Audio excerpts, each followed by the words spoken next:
Bonsoir, bonsoir à ceux qui sont là. Je vois que Cody, tu profites des transports pour venir sur le stream. Alors, il y a qui est là? Il y a Cody. Ah, salut Laurine. Laurine, tu es là. Ça faisait longtemps. Et Sony PlayStations. Alors, Sony PlayStations, dis-moi, est-ce que tu es un bot? Salut Laurine. Est-ce que tu es un bot ou est-ce que tu es une réelle personne? Parce que on m'a déjà fait le coup une fois là où j'étais en train de discuter, de discutailler tout seul. En fait, c'était des bots et c'est genre Paul qui arrivait. Polymas qui est arrivé plus tard dans le stream qui m'a dit, qui m'a un peu brisé mes espoirs. Ouais. Bon, tant mieux, au moins ça fait un peu plus de viewers, mais oui. Mais je me disais, mais enfin, tu sais, genre, c'est des bots qui sont dans la conversation, genre, ils parlent pas, tu vois. Genre, je vois qu'ils sont présents sur le stream. Et du coup, la question c'est, à quoi servent-ils? À quoi servent-ils? Parce que je sais qu'il y a des. Trop bizarres, ils sortent d'où? Bah, j'en sais rien du tout. En plus, c'est des noms. Je sais pas, je sais plus. Il y a un truc qui s'appelait Élise, je crois. Mais c'est genre pas Élise le prénom, Élise orthographiée un peu bizarrement.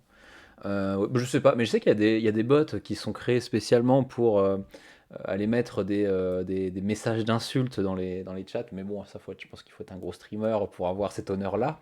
Ouais, du coup, juste, ils sont là et pourquoi?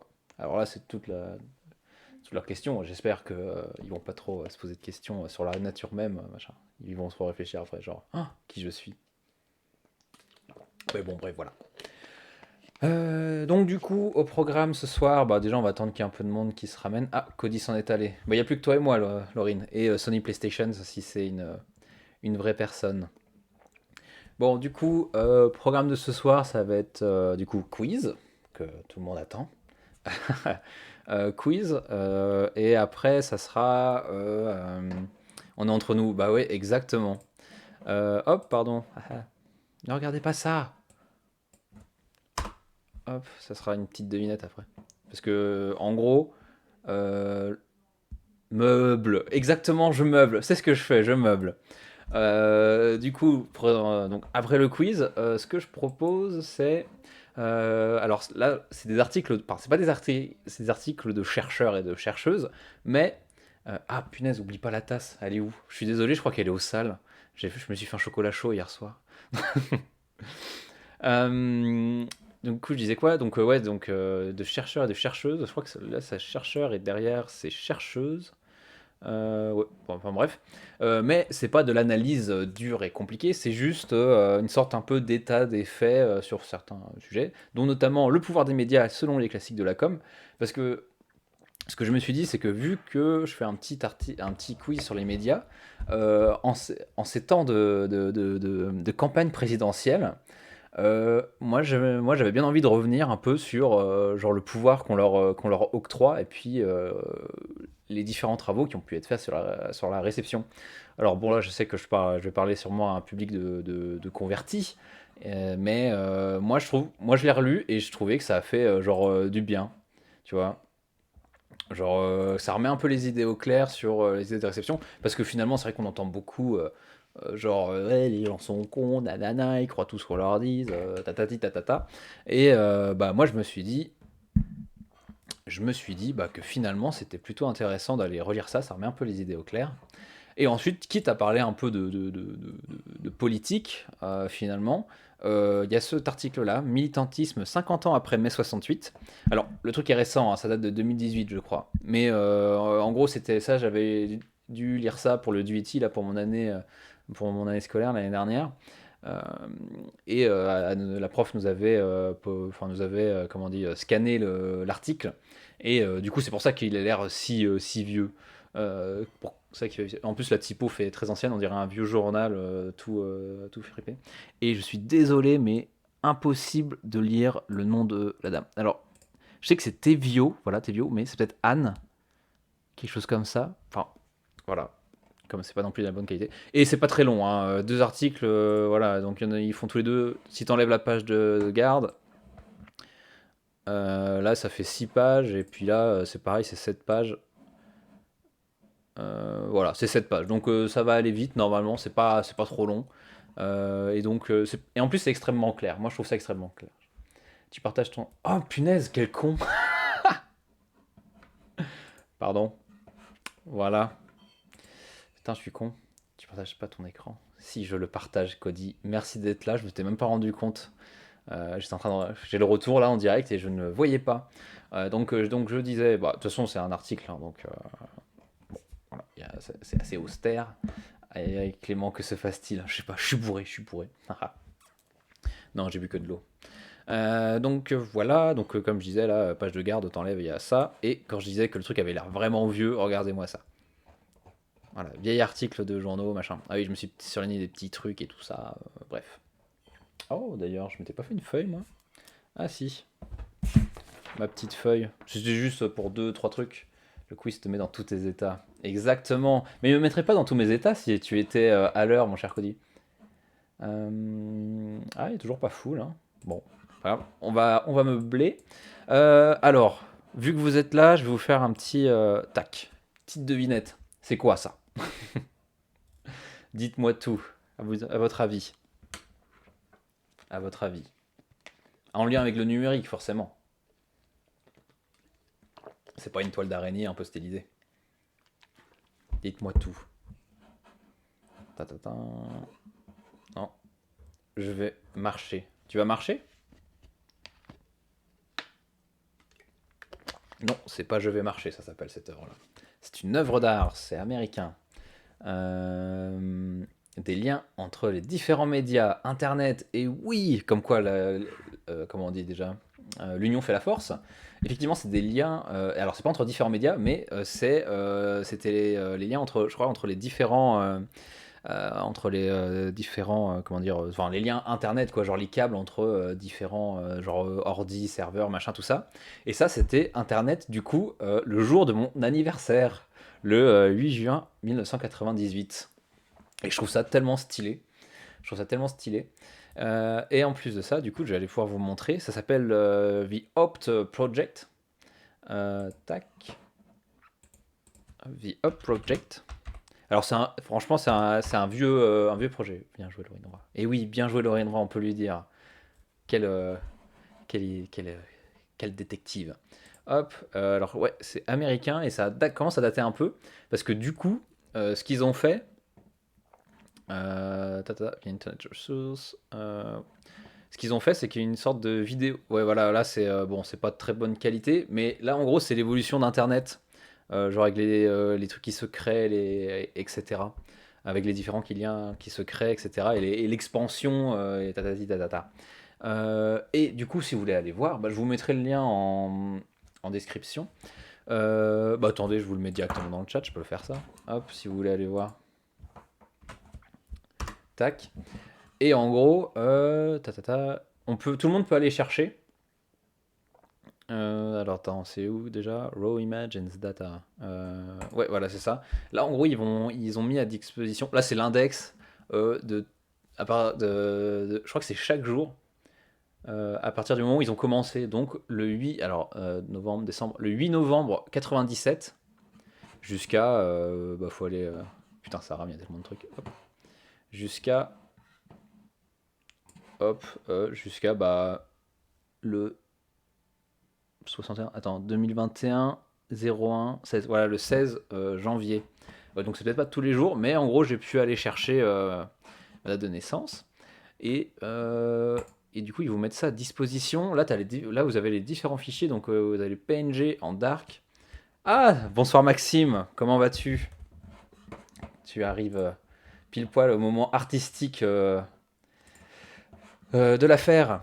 Ouais, donc comme je disais tout à l'heure aux autres, j'ai un camarade ici présent dans le chat qui voulait absolument faire le... Très bien, désolé, je suis en retard. Mais non, non, pas de problème, de toute façon, je suis en train de meubler. Parce que j'avais un camarade qui voulait absolument le faire. Cody, c'est comme la NASA avec des découvertes faites le jour de ta naissance. Hein? Ah, je sais pas qu'ils avaient fait ça. Et en gros, ce camarade voulait absolument faire le quiz. Du coup, il peut pas avant 20h30, donc je suis en train de meubler jusqu'à 20h30, mais j'avais des trucs à dire. Et du coup, là, j'étais en train de dire aux autres, je sais pas depuis quand que tu es là, que tu as suivi, mais c'était en gros The Opt Project qui ont fait ça là. Et qui est Internet, genre c'est l'état d'Internet le 8 juin 98, c'est-à-dire le jour de ma date de naissance. Et oui, donc voilà. C'est joli. Ouais, moi je kiffe trop, hein. Franchement, je kiffe trop. Et du coup, j'ai mis le lien dans le chat si jamais t'as envie d'aller voir, Maxime. Et du coup, là, vous avez le PNG en transparent, en light et en dark. Et alors là, c'est d'autres, comment on dit? C'est d'autres, d'autres formats, mais je ne sais pas ce que c'est. Je les ai téléchargés quand même au cas où, mais enfin bon, bref. Et j'ai pu télécharger aussi la vidéo. Alors attendez. Tac, c'est dans mon dossier. Voilà, en MP4. De l'évolution du bousin. Donc voilà, ça commence. Ah ouais, les câbles, machin, vous avez là Unet, etc. Et du coup, les couleurs correspondent aux différents continents en fait. Genre donc North America, Europe, Asia Pacifique, Latin America et Africa. Et bon, et ça fait, à dire combien de temps? 2 minutes. Donc là, c'est au tout début du web, et puis maintenant on en est là. Ce qui est un peu plus fourni, vous en conviendrez. Mais moi, je trouve ça super joli, hein. Mais j'ai quand même un petit coup de cœur. Ouais, feu d'artifice. Mais j'ai quand même un petit coup de cœur pour. Au début, c'est peut-être un peu moins chargé. Genre ça, là, par exemple, moi j'aime bien ça. C'est un peu moins chargé. Et du coup, le bleu, je crois que c'est North America, si je dis pas de bêtises. Bah, attendez, on va aller vérifier tout de suite. On va aller vérifier ça tout de suite. Hop. About, hop. Tac. Ah, about. À tout moment, c'est de l'art numérique et je vais en parler en cours. Ah, bah écoute, parfait. Ça sera qu'un. Tu auras que ça comme exemple à donner et tu pourras te la péter après. Enfin bon, je pense qu'il y a des trucs qui sont bien plus jolis. Mais je sais pas, moi ça me fait quelque chose. Alors attendez, ouais voilà, donc le bleu c'est North America, le jaune machin, truc machin. Et ils ont mis ici, trop hâte. Ouais, j'imagine, les arts numériques, il y a beaucoup de choses à dire, j'imagine, hein. De toute façon, il y a tout à dire, genre leur relation à l'écran, le dispositif. Depuis quand ça existe aussi, parce que je pense que ça existe au moins depuis les années 60, hein, avec la contre-culture, etc., américaine, je pense. Ah oui, et du coup, pourquoi je suis allé voir ça? Pourquoi je suis allé voir ça? J'étais en train de réfléchir à des idées de stream, genre qu'est-ce que je pourrais faire? Parce que en vrai, lire des articles de journaux, finalement, je trouve ça c'est assez court et j'ai pas forcément tout le temps quelque chose à dire, quoi. Genre juste, bah, il s'est passé ça, voilà. Et du coup, je trouvais ça peut-être plus intéressant d'aller chercher des. En tout cas, s'il y a ça dans les journaux, j'imagine. Enfin, il y a ça dans les journaux aussi, mais des articles un peu plus profonds, un peu plus longs, et un peu plus approfondis, qui contextualisent un peu plus, etc. Et du coup, j'étais en train de réfléchir, qu'est-ce que je peux faire? Et depuis tout le temps, là, depuis le début, j'ai envie de faire quelque chose, c'est genre un peu histoire d'Internet. Et j'ai ce magnifique livre aux sources de l'utopie numérique, de la contre-culture à la cyberculture, Stewart Brand, un homme d'influence. Hop, je vous montre. Euh, Tac. Et du coup, c'est toute l'histoire d'Internet, enfin, plus du côté culturel, quoi. C'est avant même le réseau, c'est genre d'où vient culturellement l'idée de mettre une société en réseau, etc. Et du coup, ça vient de la contre-culture américaine. Et bah, du coup, leur affiche enfin leur image de couverture, c'est The Opt Project. Donc voilà. Ah oui, et du coup, mais genre ça, j'avais bien envie d'en lire un bout, mais c'est super long. Et du coup, c'est Dominique Cardon, le bro, Dominique Cardon qui a fait la préface de ce bouquin. Et donc, ça dure un peu moins longtemps. Mais bon, franchement, ça reste quand même une vingtaine de pages. Et c'est assez touffu. Ouais, Dominique, moi j'adore, hein. Tu sais, Maxime, qu'il a mis un like sur un de mes tweets, là où je l'ai tagué. J'étais genre vraiment comme un groupie, quoi. Genre, j'étais fou. J'étais fou. Ta ta ta. Mince, où est-ce que j'ai foutu ça? Ah oui, de bureau. Ah, attends, idée stream. Ah oui, voilà, punaise, je suis aveugle. La classe. Ouais, franchement, je me sentais plus. Et j'avais tweeté, c'était par rapport. Ah bah tiens, ça pourrait vous intéresser. C'était par rapport, c'est Julien Lebot, France Inter ou France Culture, enfin sur Radio France en tout cas, qui a fait tout un podcast en 8 parties. Et ça dure 15 minutes chacun, en 8 parties. Et c'est l'histoire d'Internet en gros. C'est l'histoire d'Internet. Et alors vous aurez l'honneur, voilà, sur l'histoire. Ah, tu as vu? Excellent, hein. France Culture. Voilà, France Culture, excellent. Bah, du coup, j'ai tweeté, j'ai dit que c'était super bien et j'ai tagué du coup Dominique Cardon parce que j'avais écouté que le premier. Et puis forcément, Laurine, je sais pas si tu as vu, mais je sais pas si tu vois. Mais du coup, il y a Airshade qui intervient aussi et d'autres personnes que je ne connaissais pas. Et là, je t'aurais pu dire de nom. Euh, c'est vrai que quand même, mes chercheurs et chercheuses de référence, ça reste quand même des chercheurs. Faut que j'essaye d'aller. J'écoutais une émission sur la mémoire où il intervenait, c'était génial. Oui, bah oui, je suis allé écouter. Oui, très bien, hein.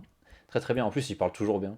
Bah, disons il a la chance d'avoir l'intellect et de savoir se rendre intelligible par tout le monde en fait. Donc non, non, c'est vraiment top à chaque fois qu'il intervient quelque part, lui. Donc voilà. Oui, donc je disais la préface de Dominique Cardon. Donc je vous montre vite fait. Hop, donc là c'est la couverture. Tata, tac, tac, tac. J'ai réussi à récupérer ça. Ouais, donc c'est touffu, hein. Franchement, quand vous regardez la table et des matières, il y a de quoi dire. Et ça, franchement, moi, ce genre d'illustration, ça me rend fou là. Oh, regardez, il y a le Wall Earth Catalogue juste là. Moi, ce genre de couverture, ça me rend fou. Et du coup, il y a une vingtaine de pages. Donc je me dis, je pense un jour, je vais le faire.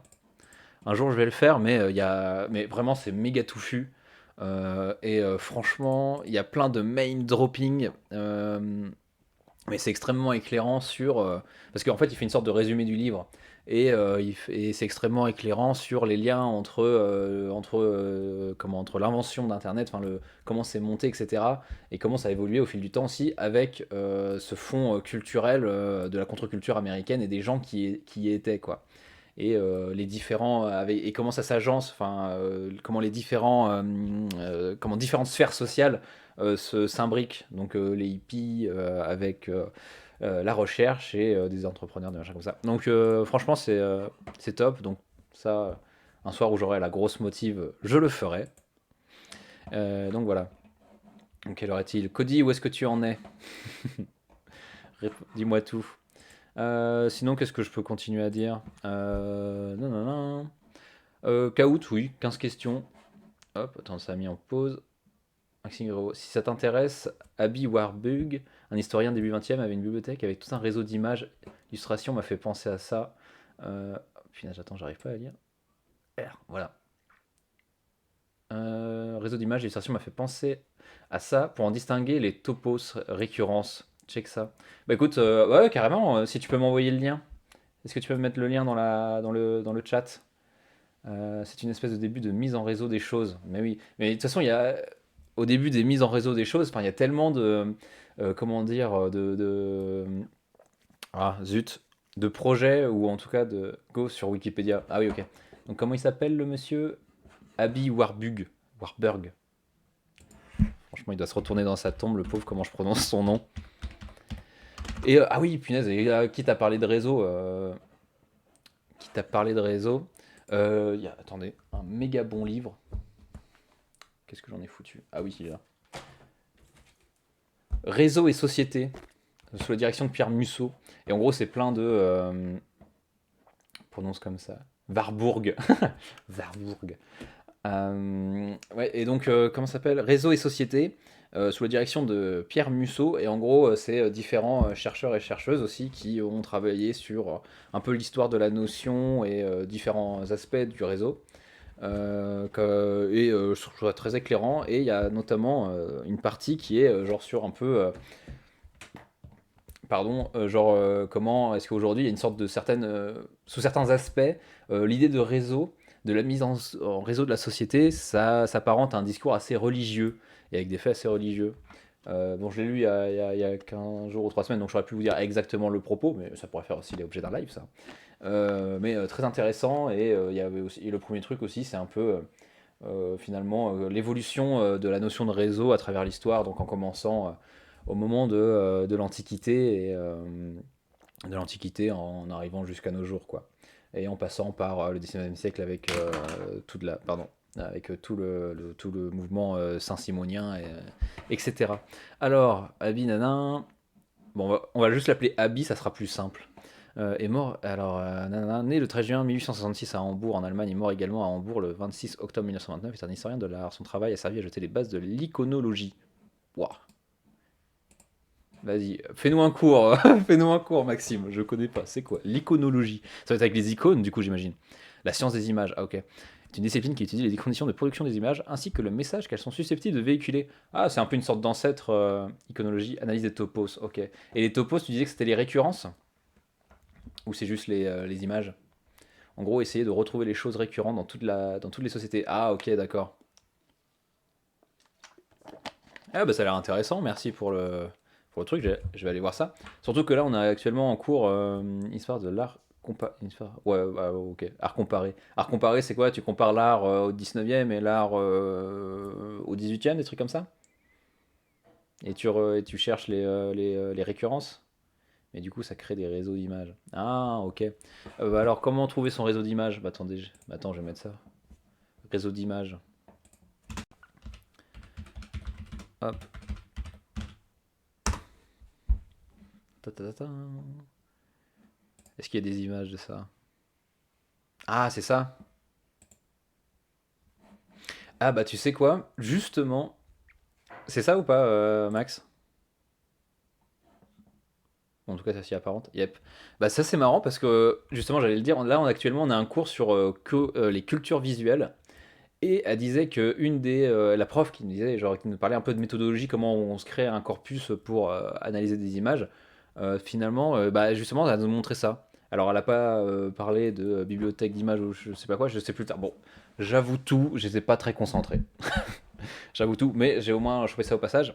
Et ouais, genre, elle avait montré un exemple de corpus qu'elle avait fait pour euh, analyser comment l'image, tu sais, souvent quand on veut montrer que c'est tactile ou je sais pas quoi, genre c'est l'image d'un doigt qui appuie sur l'écran ou un truc comme ça. Et en gros, elle a fait une sorte du coup de bibliothèque, un peu de truc comme ça.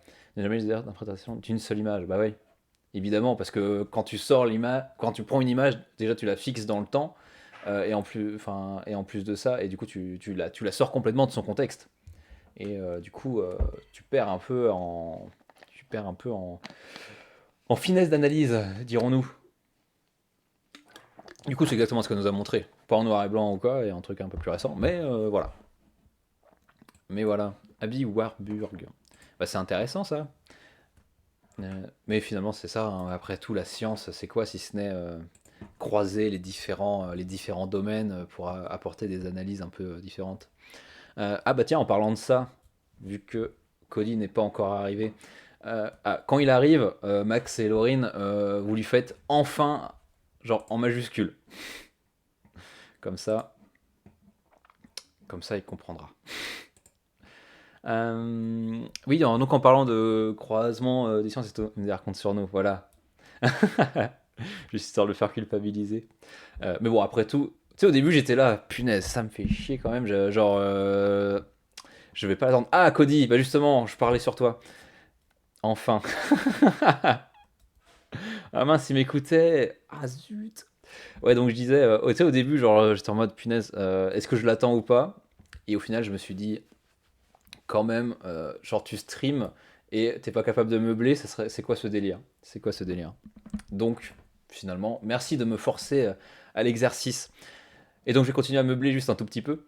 Oui, voilà, ça entraîne finalement. Bah, de toute façon, on a toujours des choses à dire, des choses à raconter.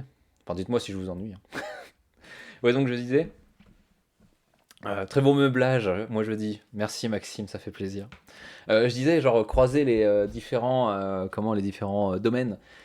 Genre, bon, là, on a un pré-mémoire à faire. Pré-mémoire à faire. Alors, attendez, j'essaie de mettre de l'ordre dans mes idées. Et du coup, de base, ça, je pense que j'ai déjà dit, mais genre, c'est faire une sorte de. C'est aller sur YouTube, prendre la plateforme YouTube et essayer de faire une sorte de fiche sociologique, genre des YouTubeurs, pour savoir finalement qui nous parle et pour faire et c'est pour faire genre en mode pour voir quel genre de profil sociologique on a. Genre est-ce que c'est des gens plutôt aisés ou pas machin. Enfin, on peut se douter que ce soit plutôt les gens aisés qui prennent la parole finalement sur YouTube, qui postent, enfin qui font du contenu, etc. Et du coup, je me suis dit, punaise, pour aborder ça, je vais partir un peu de la sociologie de l'habitat.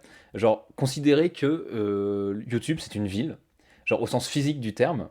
Et du coup, finalement, une ville, c'est quoi si ce n'est genre des espaces publics des espaces privés et des espaces semi-privés. Ouais, donc espace public, c'est genre la rue. Espace privé, ça peut être, c'est genre les habitations. Et autres, genre des immeubles ou des usines, n'importe quoi. Et les espaces semi-ouverts, c'est genre, par exemple, des espaces privés où tout le monde peut aller. Genre en mode mince, qu'on appelle ça déjà? Les centres commerciaux. Et du coup, ça, c'est un truc qu'on peut retrouver sur le web. Des espaces publics, des espaces privés. Bon, évidemment, tout le monde sait qu'on est un peu tracé un peu partout, mais sur YouTube, on peut le retrouver. Attends, tu voulais que je meuble, je meuble. Bah, laisse-moi finir mon propos. Ton salut aussi, c'est mi-public. Ouais, exactement.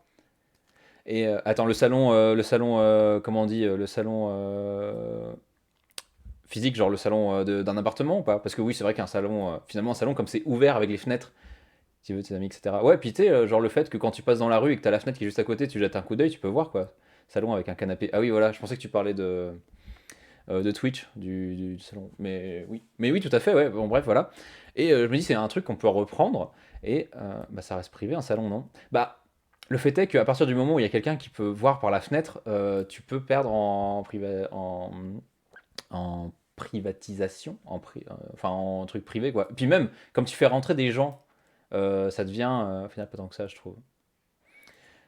Oui, oui, c'est vrai que tu peux faire rentrer plein de monde. Enfin, bon, bref. Bon, le truc, c'est que là, il faut que j'aille parler avec. J'ai essayé de prendre rendez-vous avec mon prof référent pour essayer d'y voir un peu clair parce que je suis pas un spécialiste de ça. Enfin, j'ai pas eu de cours là-dessus ou quoi. Donc là, je suis en train de. Là, j'ai des bouquins pour essayer d'y voir un peu plus clair. Enfin, bon, bref. L'idée, c'est de, du coup, considérer l'espace. Enfin, genre YouTube comme un espace physique. Je pense que l'exemple du Vatican est plus pertinent, effectivement. Ouais. Mm. Mais oui, le salon, dans une certaine mesure. Bah après, genre, tu poses des modèles et après, ça rentre plus ou moins. Tu as toujours des trucs qui sont plus ou moins cohérents parce qu'après, il faut quand même essayer de mettre un peu de l'ordre dans tout le bordel qu'est le monde. Et forcément, les modèles, ben, c'est jamais parfait, quoi. Ça ne matche jamais complètement à 100%. Bref, et du coup, considérer YouTube comme un espace physique, et ben, ça permettrait du coup de dire, bah, genre, de faire toute une typologie. Ouais, pour exemple, les salons étaient l'objet d'une iconographie profuse au Moyen Âge qui figurait les réseaux d'alliances, les réseaux sociaux du Moyen Âge, les closoirs, il y a un docu CNRS si jamais. Ah bah moi je suis preneur, écoute, vas-y, hein. Moi je suis preneur, envoie le lien. Et du coup, par exemple, si YouTube est une ville, alors on peut considérer par exemple que les chaînes YouTube sont les appartements privés des gens qui mettent à disposition du coup pour qu'on vienne. Tiens, d'ailleurs, ça pourrait être un salon. C'est vrai que les vidéos, est-ce que ça serait pas un salon par hasard? C'est pas con.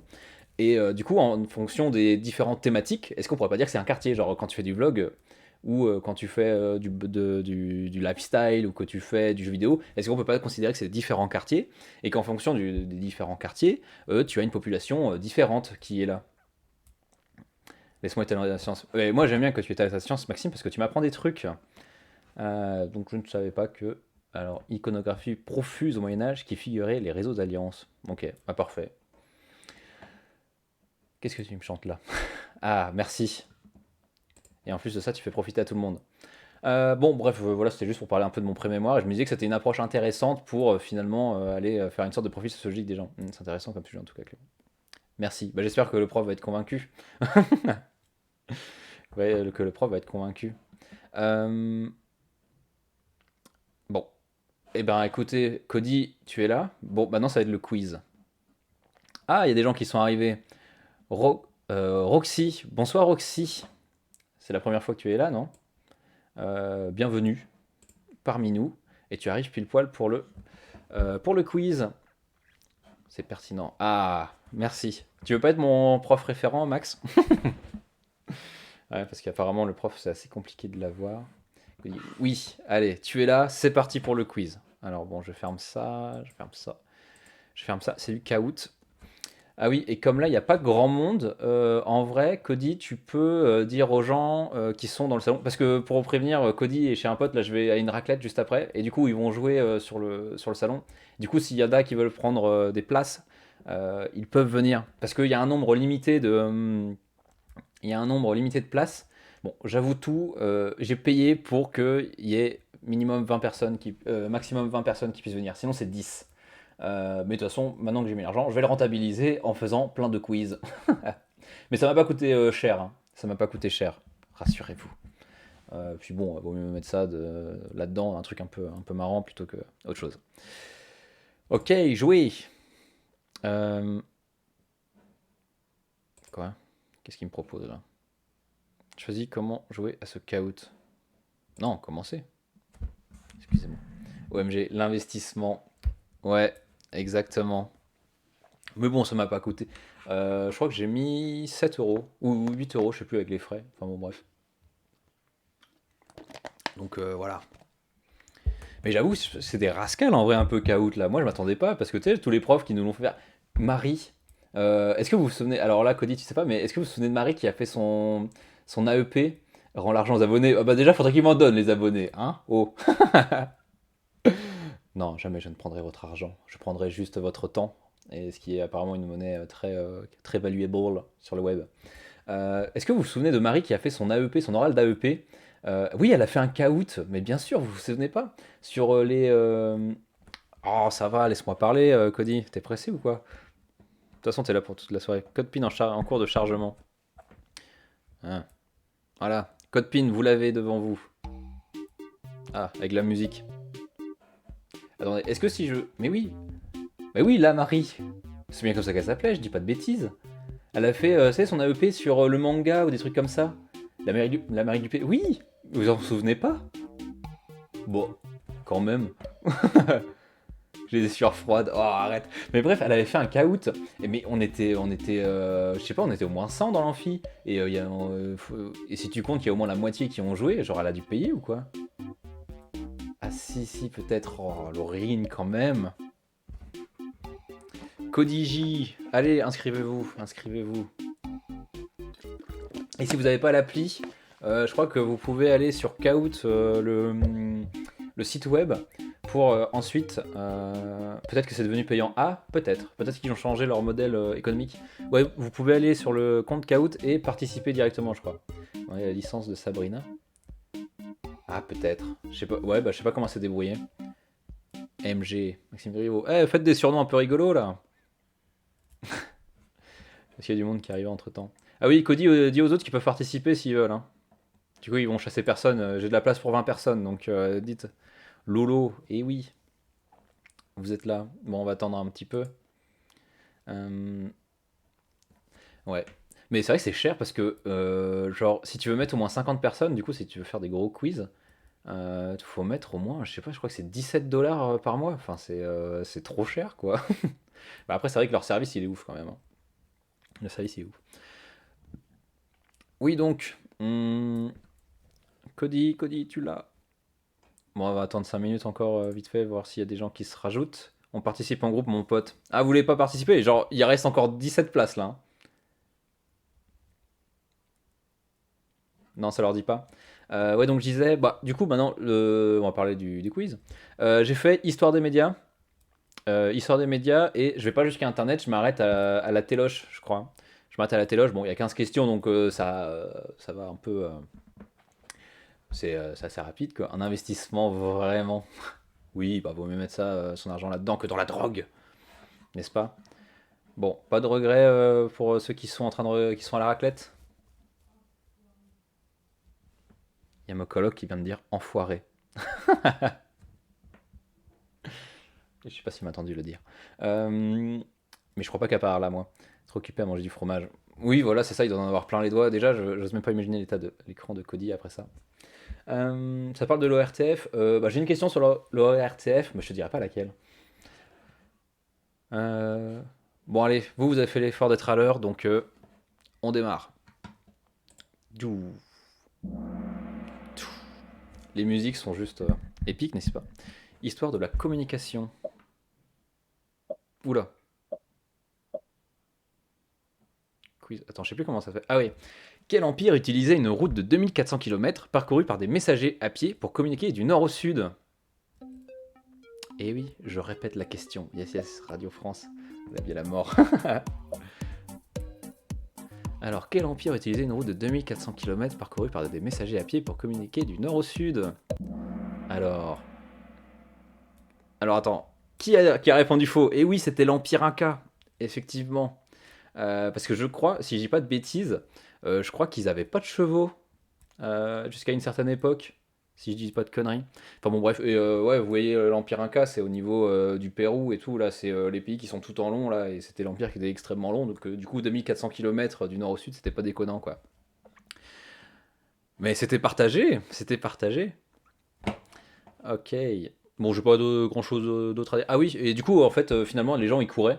C'est vrai, les chevaux sont importés par les Européens. Bah, du coup, voilà. Du coup, voilà, heureusement que tu es là pour me supporter. Tu es mon assistant. Et du coup, ouais, c'est les gens en fait, c'est juste, c'est comme, enfin, c'était comme avec comme les Européens, enfin comme les Occidentaux avec les chevaux quoi, qu'ils avaient mis ça en place. Donc ils couraient, je crois qu'ils couraient environ 20 bornes. Et après, c'était que de la communication orale. Ils n'avaient pas de papier. Du coup, pendant qu'ils couraient, assistant, je me suis trompé de réponse. Ah, t'avais mis quoi? Ah, Empire mongol en vrai, non? C'est vrai qu'il était grand celui-là aussi. Et du coup, ils couraient et en fait, ils devaient réciter leur message aux gars tout en courant et machin. Alors, j'ose même pas. Franchement, je sais pas trop la fiabilité du bidule, quoi. Je téléphone un cas. Exactement, je pensais trop à ça. Genre, si ça se trouve, il y a des trucs qui arrivaient qui n'avaient aucun sens. Je sais pas qui était si long, l'Empire Inca. Eh ben, écoute, c'est sourcé. C'est sourcé. Ah oui, je me suis aidé d'un livre aussi. Hein, je suis pas allé que sur Wikipédia. Une histoire des médias, de nos origines, des origines à nos jours. Jean-Noël Jeanneney. Donc, c'est là-dessus. Donc voilà. Bon, bah, question suivante. Alors, Cody.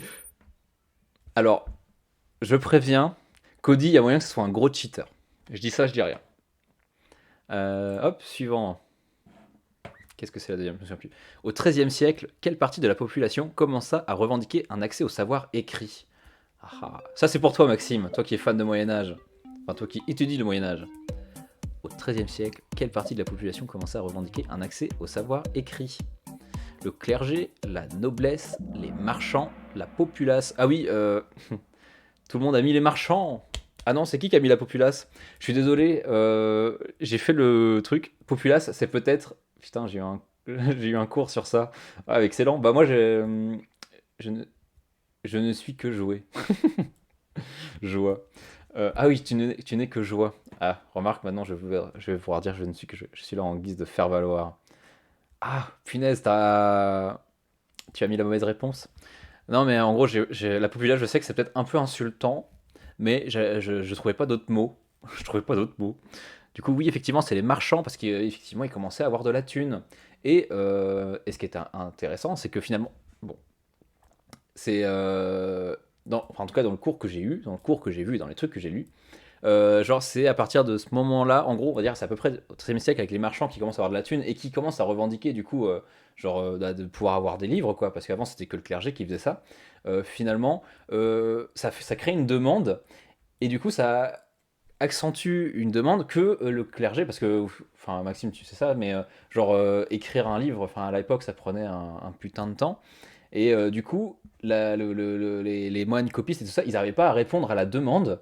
Et du coup, ça a participé à faire sortir les écrits, en gros, c'est des personnes privées, en fait, des gens qui n'étaient pas de l'Église, qui ont commencé à faire des copies pour des marchands, etc. Et c'est le mouvement qui finalement arrive petit à petit jusqu'à l'imprimerie. Donc c'est résumé grosso merdo, mais voilà, c'est ça. Allez, suivant. C'est qui a eu bon? Ouah, Cody, il est chaud. Hein. Laurine. Et oui, les inventions ne sont jamais dues au hasard. Bah non. Et c'est ça qui est compliqué en histoire, c'est genre où est-ce que tu commences, tu vois? C'est quoi les diminutions que tu te mets? Parce que j'avais essayé de faire ça pour un travail. J'avais essayé de faire ça pour un travail l'année dernière là, pour genre un peu histoire internet et tout ça. Et c'est vrai que j'étais en galère, je savais pas où commencer parce que quand tu remontes le fil, bah tu peux retourner jusqu'à la préhistoire peut-être. Enfin bon bref. Bon on continue. Laurine, la prochaine. Bon, tu devrais en avoir une au moins sur une de bonne au moins. Qui créa le premier hebdomadaire français en 1631? Est-ce que ça serait Théophraste Richer? Est-ce que ça serait Théophraste Renaudot? Est-ce que ça serait Théodule Renaudot ou Hippolyte Tournedos?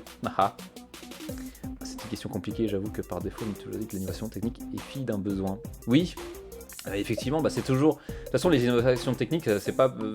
C'est toujours, ça répond toujours à un besoin finalement. Oula. Personne a mis Théophraste Renaudot? Oh les gars, vous avez mis quoi? Théodule, Renaudot. Théodule, j'ai complètement inventé. Oui, fille d'un besoin. Bah, effectivement, on peut, quand tu prends. Bah, c'est tout un champ de la recherche. Attends, comment ils appellent ça? Sciences techniques et sociales.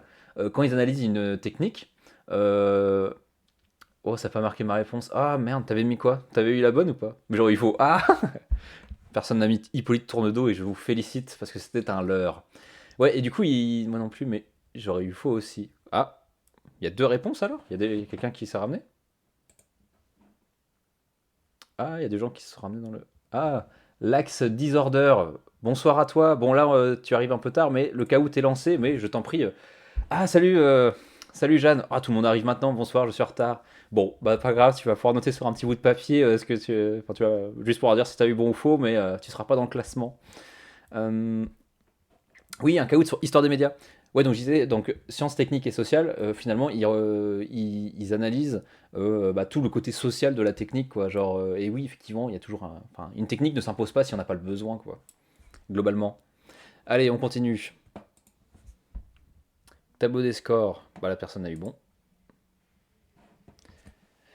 Quelles sont les dates de la belle époque, âge d'or de la presse? Ouais, là, le switch est peut-être un peu rapide, hein. Mais bon. Quelles sont les dates de la belle époque, âge d'or de la presse? 1850-1900, 1870-1918, 1890-1914, 1881-1905. Et là, si vous ne le savez pas, c'est un peu du pif. J'ai une énorme culture sur l'histoire des médias en plus. Non. Tu m'as bien eu. Ah, qui c'est qui a eu bon? Qui c'est qui a eu bon? Félicitations. Parce que moi-même, je m'en souvenais plus. 1890. What? Mais non. Ah, alors, c'est tiré du livre, hein, si je dis pas de conneries. Scandale. Quoi? Tu as pas les mêmes dates? Tu me fais peur là. Est-ce que j'aurais mis une fausse information? Mais normalement, c'est source. Enfin, je me base sur. Je veux le nom de l'auteur. Bah écoute, là c'est Jean-Noël Jeanneney. Bah, je te retrouve ça, on en discute après, la honte, Max. Nous, à la fake news sans liberté de la presse, comment on parlerait d'âge d'or? Ah, je ne sais pas. Tu as tout à nous apprendre là-dessus? Bah, je pense quand il parle d'âge d'or, c'est en termes. Ah, Wikipédia, c'est sourcé pour une fois. Oh, tu es dur, Wikipédia, maintenant c'est bien sourcé. Bon, eh ben écoutez, et du coup, ça serait quoi les dates? Ça serait quoi les dates exactes?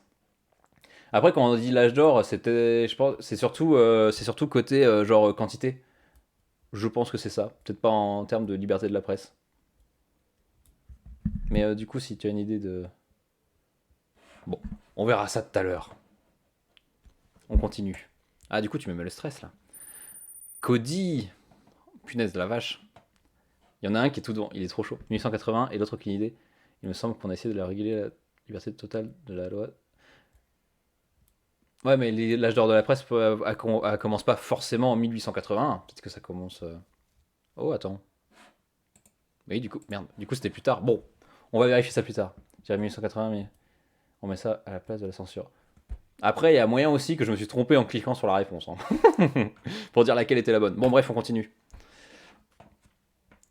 Qui inventa le télégraphe? Alors, il y a un petit piège. Je précise pas si c'est quel type de télégraphe.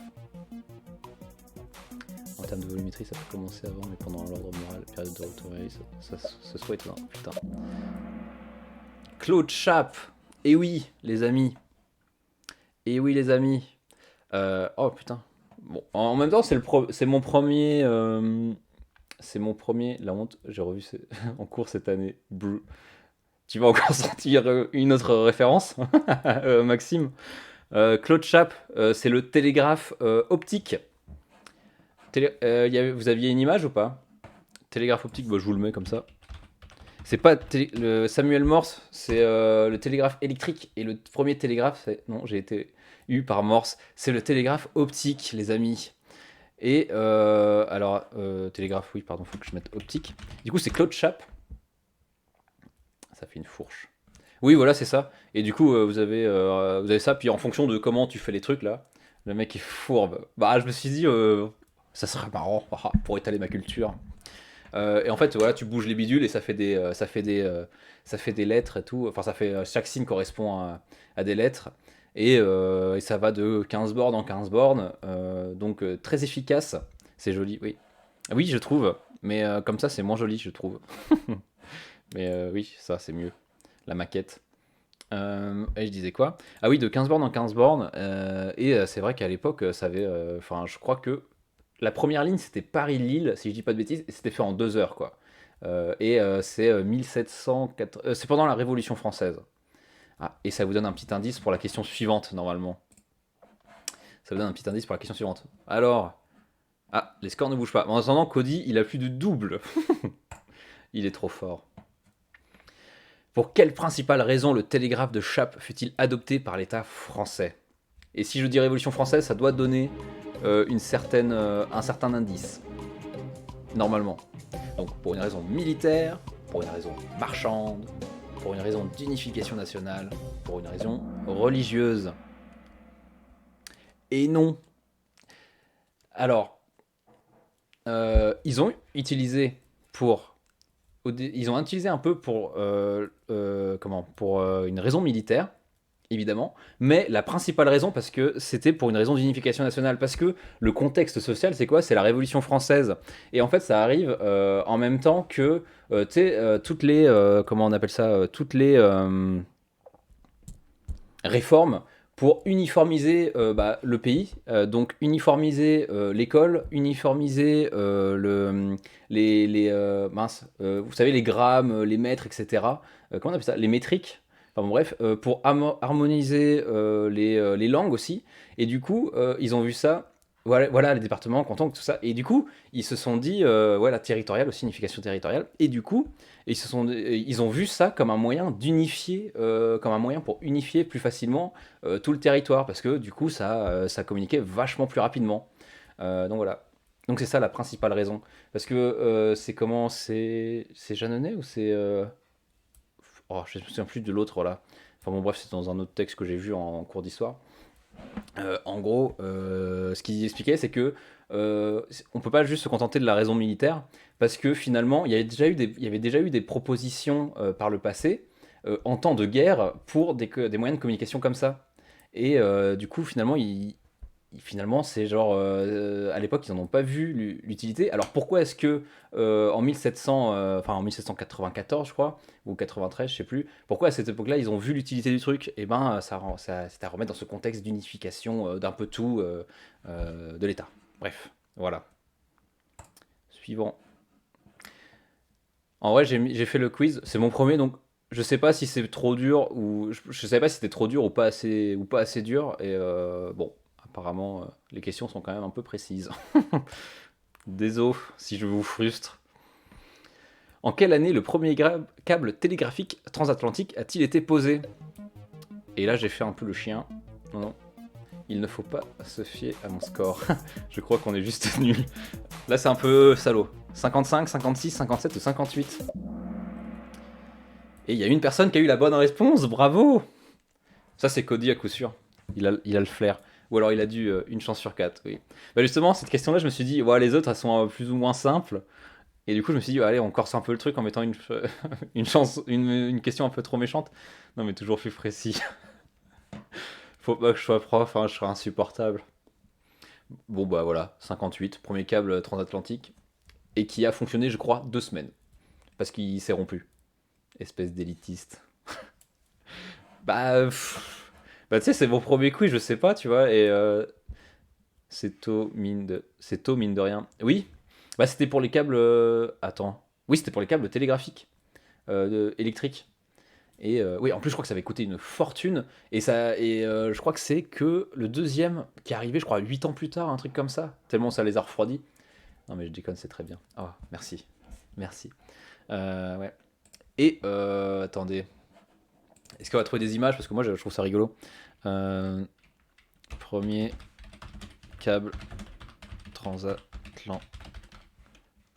Je sais pas écrire. Dans les bateaux, en fait, parce que du coup, ils avaient des énormes cuves. Alors, est-ce qu'ils nous le mettent, ça? Est-ce qu'ils nous le mettent? Ah, j'avais trouvé une image l'autre jour. Bon. Bref, y a pas. Désolé. J'espère que j'ai des points bonus vu que je suis assidûment. Oui, tu auras le droit à un bonbon à la fin. Je te l'enverrai par la poste. Télégraphique optique inventé par Morse, donc. Oui, oui, inventé par Morse, exactement. Euh, Je disais quoi? Ouais, donc, tu sais, ils avaient un énorme câble dans les cuves et tout ça. Bon, bref. Tableau des scores. Ah, Maxime qui fait une remontada. Allez, c'est quasiment fini.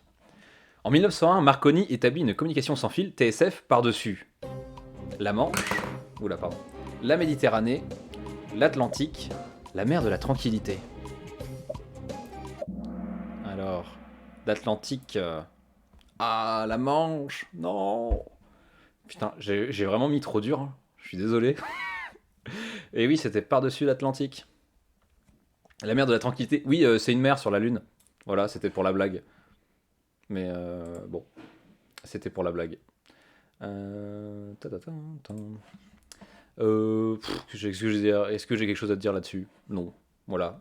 Première, donc Marconi, c'est un Italien. En 1901, première communication sans fil par-dessus l'Atlantique. Entre l'Angleterre, bah, du coup le point le plus proche, et les États-Unis. Le point le plus proche des États-Unis. Suivant. Tableau des scores, ça bouge pas. Allez, la 9e. Quelle branche de l'armée fut la première à s'équiper de postes TSF? La pensée, utilité, genre à qui ça peut servir le plus? Armée de terre, armée de l'air ou la marine? Genre qui aurait besoin à cette époque-là de communication sans fil? La marine. Bravo. Bravo. Est-ce que c'est parce que j'ai donné une petite idée ou c'était juste logique et que vous le saviez? Félicitations. Bah oui, parce qu'à l'époque, quand un bateau il partait, il n'y avait plus moyen de communiquer, du coup, il partait d'un point A et après, bah, tu le retrouvais à un point B et s'il revenait jamais, il pouvait se passer n'importe quoi en mer, il n'y avait aucun moyen de le faire savoir. Et du coup, bah, c'est eux qui ont vu direct l'armée de l'air. N'existait pas trop en 1900 surtout. Ouais. Ah, salut, salut Antonio Bambino. Salut Anthony. Bah écoute, tu es là pour faire des vues. Merci beaucoup. Et si tu es là pour écouter, parce qu'on regarde en groupe. Ah oui, est-ce qu'il y a une grosse. Est-ce que Cody est en train de rager ou pas? Il gagne, mais il n'a pas non plus énormément de bonnes réponses. Dis-moi tout. Du coup, bah oui. Du coup, c'était un bon moyen pour la marine de rester en contact continuellement avec la Terre. Allez, suivant. Ouh, Maxime qui dépasse Cody. Attention, est-ce que ça va être un petit sursaut? Bon, Laurine qui plafonne à 645. Mais on la remercie d'être là. En 1856, Caselli inventa une machine permettant de transmettre de courts messages ou dessins en les dessinant, appelée, alors là, ça j'ai trouvé ça, ça m'a fait délirer, le pentulographe, le kinétographe, le perscriptographe ou le pantélégraphe. En gros, t'envoies un message et il va être dessiné à la fin. Genre, soit ça va être de l'écriture qui va être écrite ou ça va être un dessin. Donc, pentulographe, le pantélégraphe, et non, le perscriptographe. J'ai inventé le perscriptographe. Et j'avoue, en vrai, je suis trop méchant quand j'y repense parce que je suis allé chercher en latin. C'était quoi? C'est quoi ces schémas ou un truc comme ça? Ou dessin, je sais plus quoi. Et le pentulographe, ça me faisait marrer. Le kinétographe, c'est pas ça du tout. Tu nous as dupé. En vrai, je suis trop méchant. Ok, le prochain quiz, je le fais moins dur. Putain, je suis trop un méchant en vrai. Donc, c'était le pantélégraphe. Voilà, est-ce que c'est rigolo. Mais je crois que ça a pas trop perduré, quoi. Mais je sais pas pourquoi. Je pense que c'était pour des raisons économiques, ça devait coûter un peu plus cher. Puis comment coder ça dans la machine?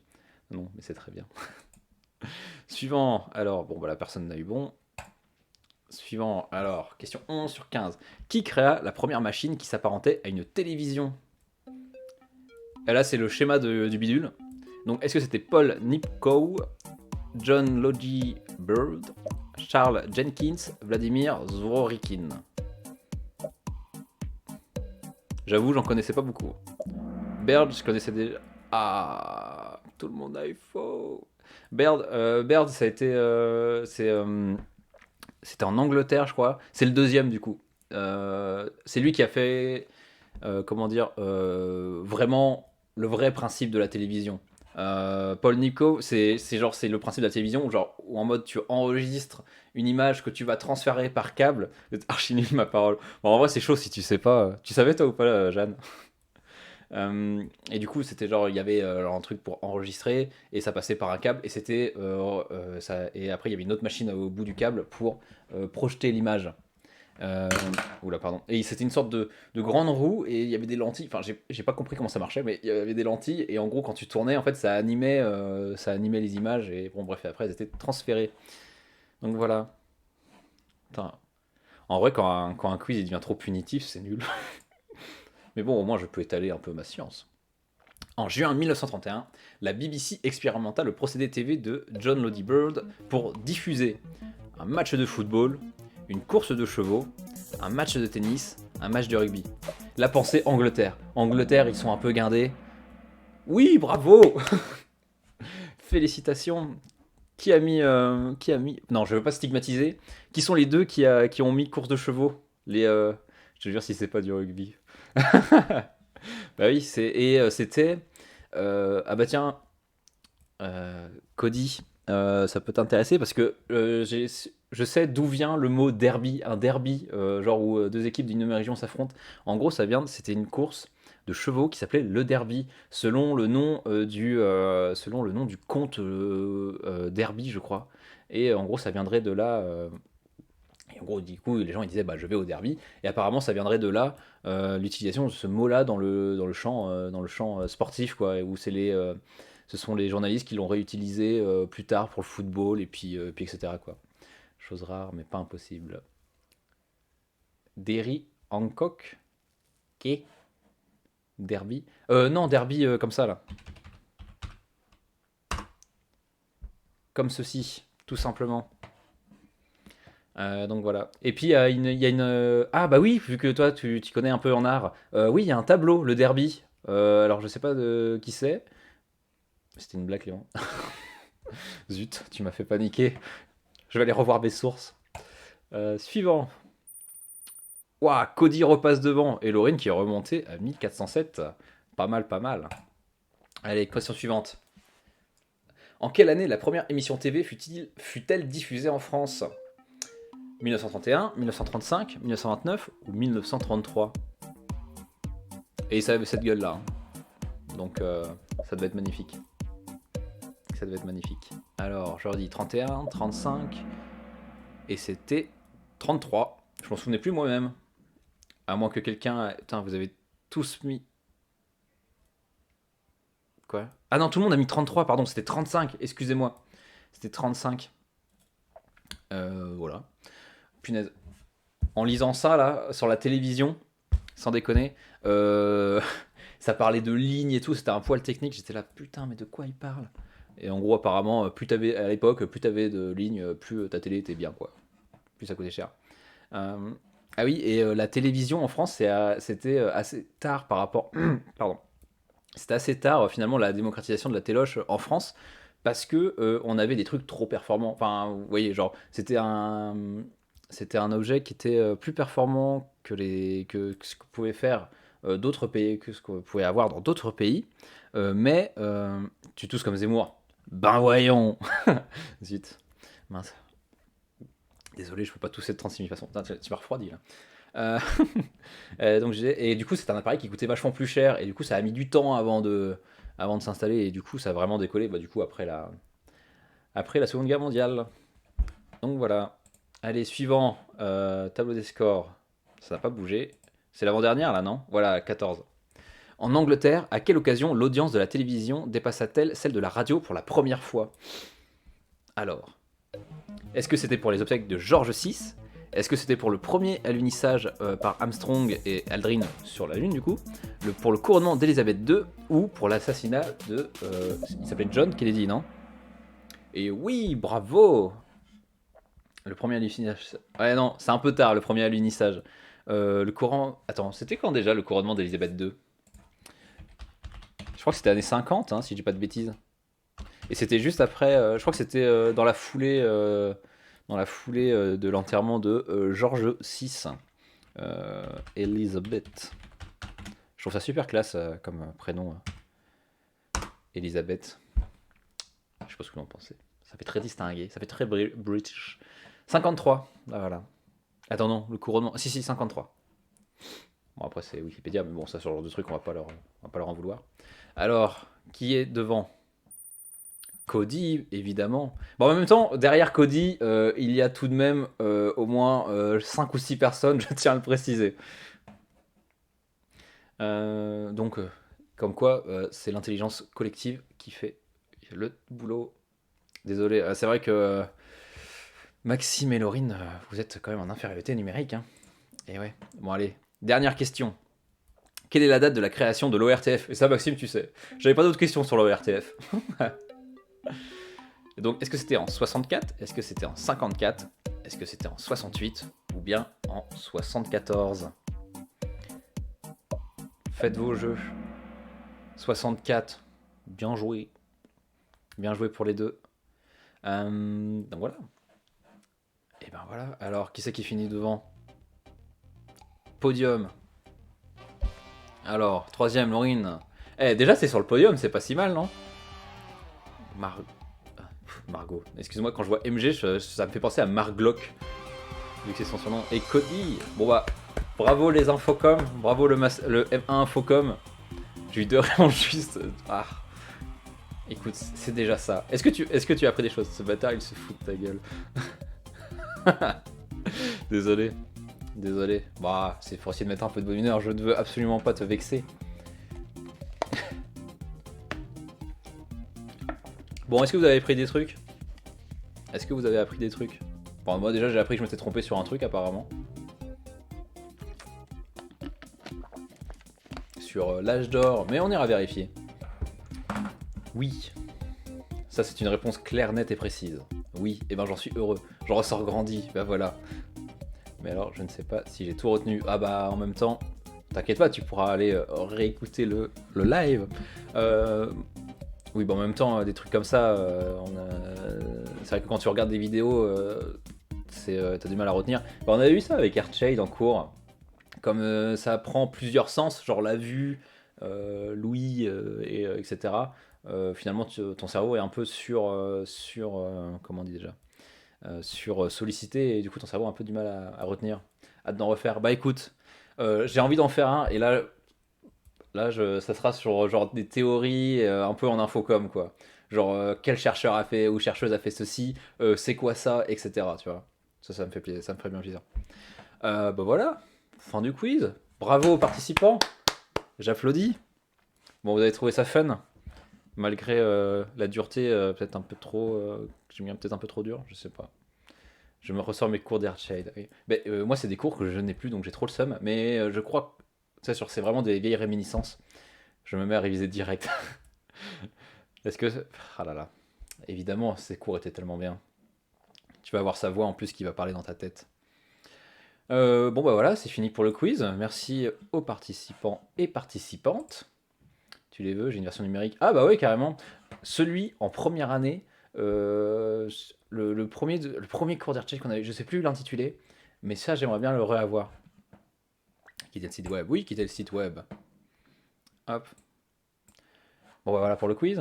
Est-ce qu'il y a des gens qui sont arrivés entre temps dans le chat et qui me regardent? Oh bah dis donc ça fait du monde. Oh là là.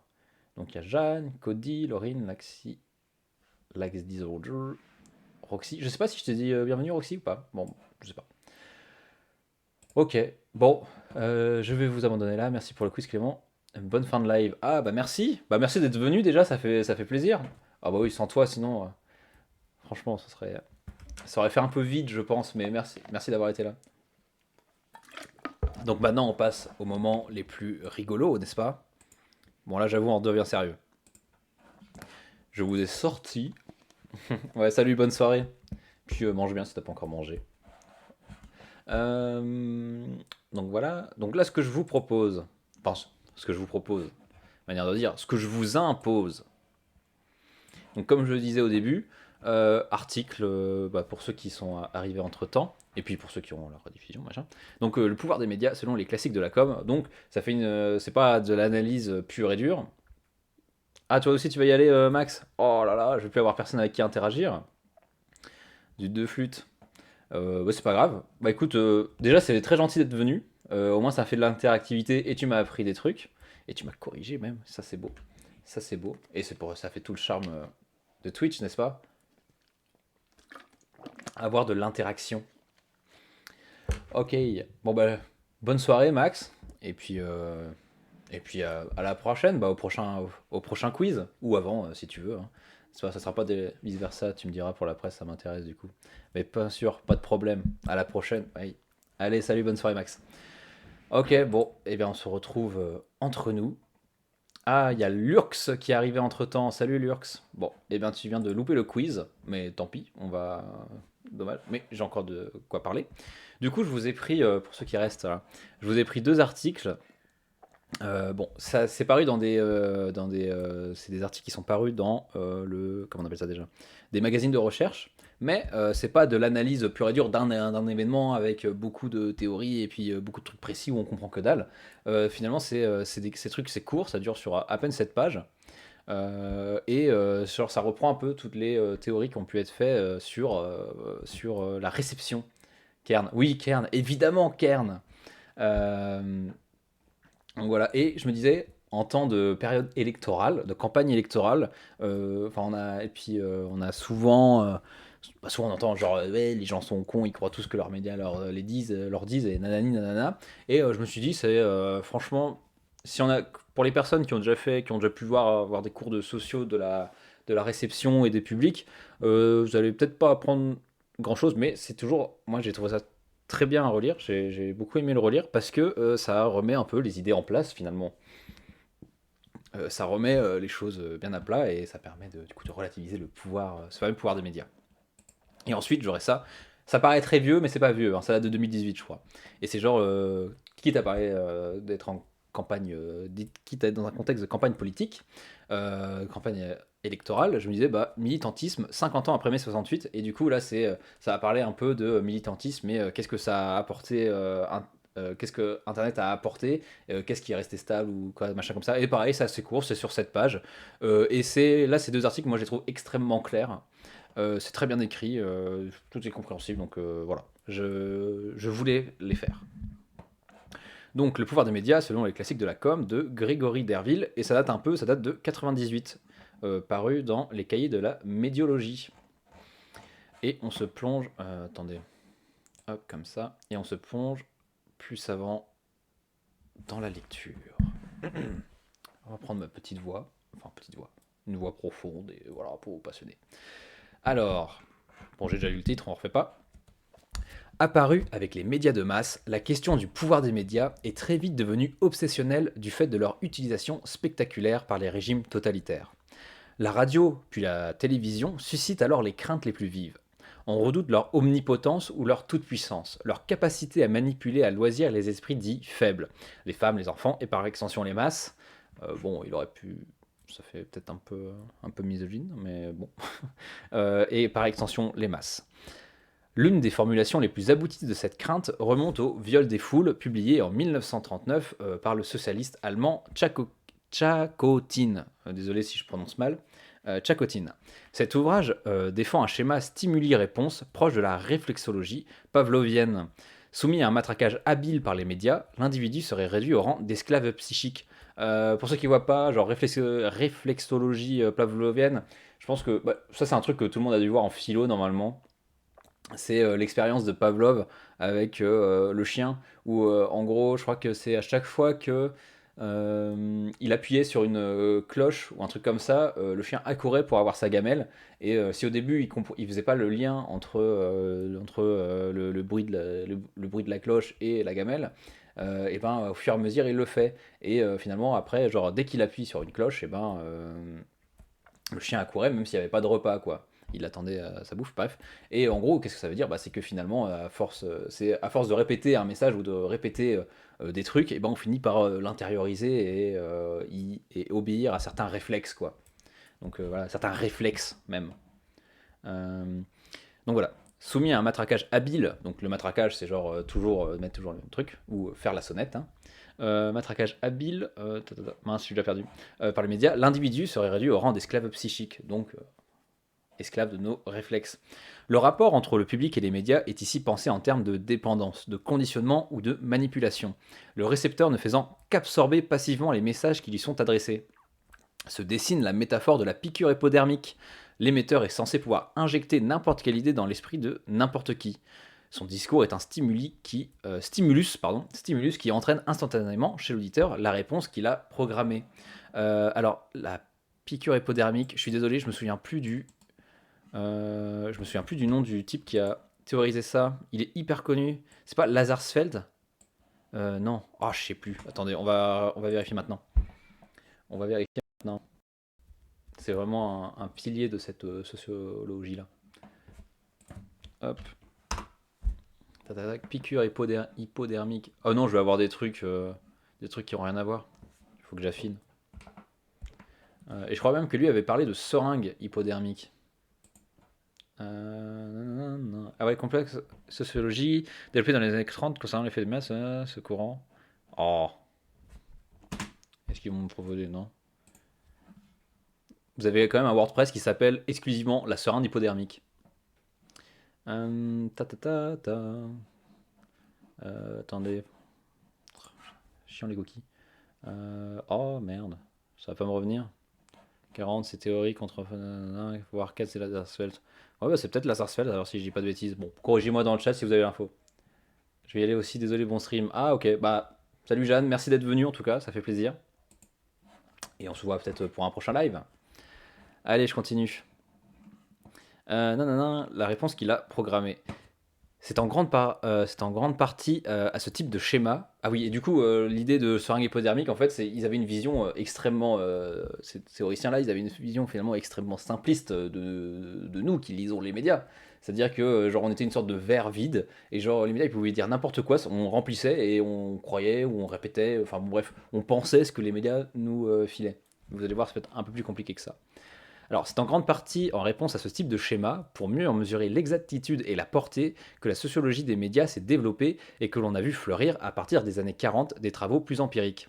Or, dans une première phase, la recherche en sociologie des médias a apporté plusieurs démentis au paradigme des effets massifs et directs.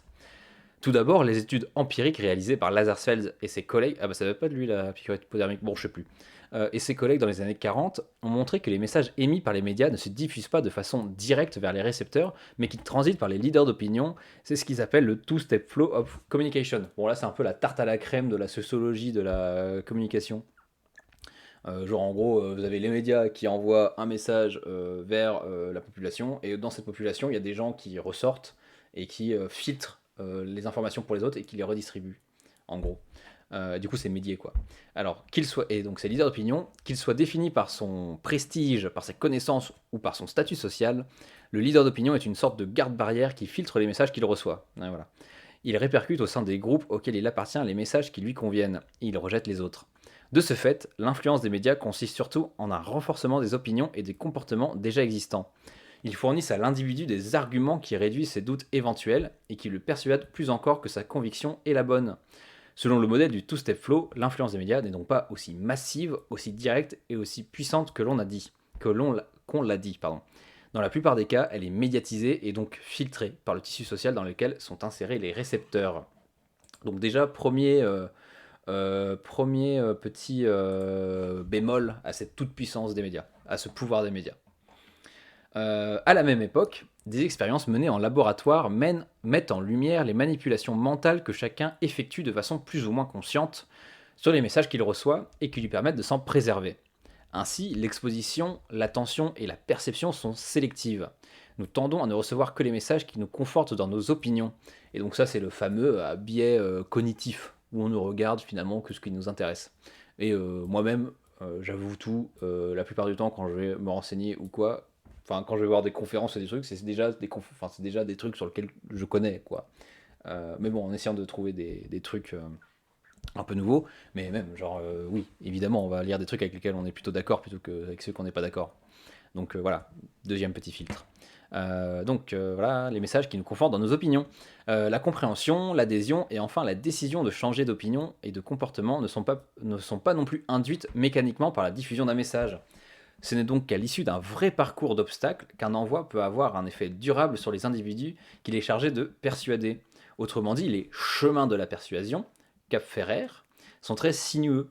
Ces études de laboratoire rejoignent aussi la conclusion modérée de Lazarsfeld. Ici aussi est remise en cause l'idée selon laquelle les médias ont automatiquement, sur tous les sujets et pour tous les publics, des effets directs, massifs et puissants. Et oui les amis. Donc c'est pas aussi simple. Donc d'abord premier filtre, leader d'opinion, et deuxième filtre, on a plutôt tendance à croire ou à lire ce avec quoi on est déjà d'accord. Et d'ailleurs c'est très intéressant parce que c'est pareil du coup avec la désinformation. Finalement pourquoi ça marche si bien la désinformation, c'est parce qu'on est plutôt tenté de croire des trucs qui vont dans notre sens quoi, même si c'est pas vrai. Et oui, et moi-même je pense que je me suis déjà fait avoir par des fausses informations, hein. Je me suis déjà fait avoir. Donc, le courant des usages sociaux, uses and gratifications, apporte une troisième relativisation du pouvoir des médias. Leur influence ne peut pas être estimée sans tenir compte des attentes qu'ont les individus vis-à-vis des textes médiatiques et des satisfactions qu'ils en retirent. Ce courant propose ainsi un renversement de perspective que résume la formule de Katz. Il faut concentrer l'attention moins sur ce que les médias font aux gens que sur ce que les gens font des médias. Euh, Trop beau. Moi trop beau ou la formulation? Il faut concentrer l'attention moins sur ce que les médias font aux gens que sur ce que les gens font des médias. Donc, il faut plutôt aller regarder de l'usage qu'ils font, quoi. Et là, il y aura des clés d'explication de comment est-ce qu'ils réceptionnent les messages que nous envoient les médias, du coup. On part ici d'un constat simple. Si nous nous exposons à certains médias et à certains messages plutôt qu'à d'autres, c'est dans le but plus ou moins conscient de satisfaire certains besoins ou certaines attentes, lesquelles varient selon notre profil social, culturel et psychologique. Un souci de relaxation, d'amusement, d'information. Or, la variété de ces motivations fait que le même message peut avoir des effets très différents selon les gens. Et oui. Par exemple, une étude de Riley a montré que certains enfants profitent des programmes télévisés de fiction pour s'évader dans une vie moins insatisfaisante, alors que les mêmes programmes fournissent à d'autres enfants des idées de jeux et de discussions qui les aident à se rapprocher de leurs camarades. Pour les seconds, la télévision aide à s'ajuster à la réalité, mais pour les premiers, elle la remplace. Et oui, et j'avais vu en cours, il y avait une sorte de typologie de comment est-ce qu'on réceptionne l'information. C'est que, bon, c'est peut-être un peu simpliste, mais en tout cas, il y avait soit on n'est pas d'accord, soit on est tout à fait d'accord, et il y avait une sorte de truc entre les deux où on est là, boaf. On est là, m'en fous. Si je dis pas de bêtises. Faudrait que je ressorte mon cours de sociologie là-dessus. Enfin bref. Donc voilà, encore une autre petite relativisation du pouvoir des médias. C'est que tout le monde. On t'attend pour manger? Non, non, commencez sans moi. Je sais pas à quelle heure je vais arriver, mais commencez sans moi. Laissez-moi juste de la bouffe, hein, par contre. S'il vous plaît, et un peu de viande. Donc voilà. Très développées dans les années 70, les études de réception ont elles aussi montré que le sujet n'est pas dépourvu de... Attends, pardon. Très développées dans les années 70, les études de réception ont elles aussi montré que le sujet n'est pas dépourvu de liberté face aux messages auxquels il s'expose. Au contraire, il effectue toujours un travail actif de construction du sens, un travail qui dépend des ressources culturelles propres aux communautés d'interprétation dont il fait partie.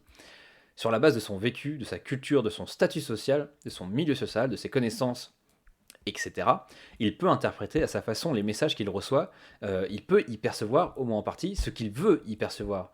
Believing is seeing. Donc voilà, bah, oui, on n'a pas tous la même interprétation de la même information. Voilà, c'est très relatif hein, finalement le sens qu'on peut donner. Enfin, il y a des trucs qui sont très.